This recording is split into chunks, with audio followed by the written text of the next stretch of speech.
বলবো এক বছর বয়কট করুন, আপনারা ভোট দেবেন না। হ্যাঁ, এটা ঠিক আছে। আমাকে দিতে হবে না, আমি ওই চাইতে আসিনি। এখানে আপনারা বিপদে পড়েছেন, শালি মারার জন্য আমি বলছি না। আপনারা বিপদে পড়েছেন তো ভোট প্রসঙ্গ বললেন বলে বলছে এক বছর ভোট দেওয়া বন্ধ করে দিন। ন্যাশনাল লেভেলে খবর হবে, যতক্ষণ না ভূতনিবাসী বাঁচছে আমরা এই ধরনের গণতন্ত্রের উৎসবে আমরা সামিল হব না। দেখবেন সবাই বাপ করে রেডে করে উঠবে।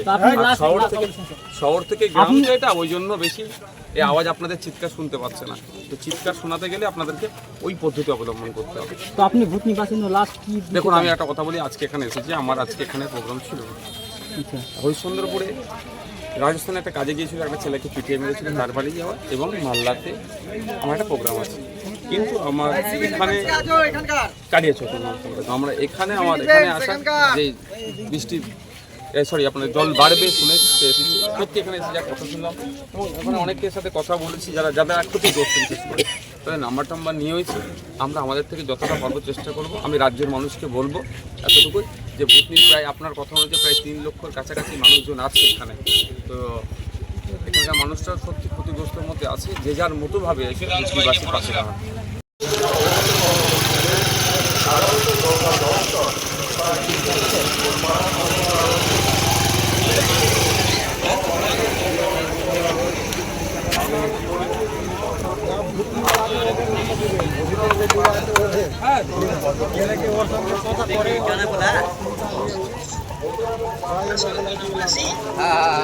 এখানে কেউ আছেন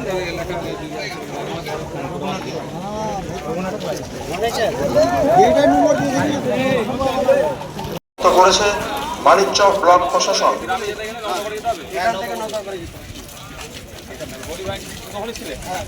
তোমার বাড়ি এখানে লোকাল? আচ্ছা, তোমার নাম্বার দিয়েছো? এই নাম্বারটা দাও।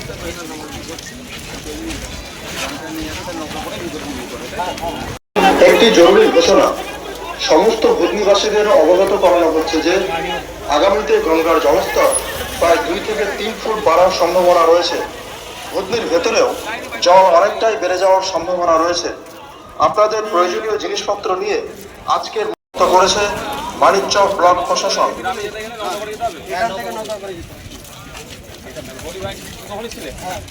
তোমার বাড়ি এখানে লোকাল? আচ্ছা, তোমার নাম্বার দিয়েছো? এই নাম্বারটা দাও।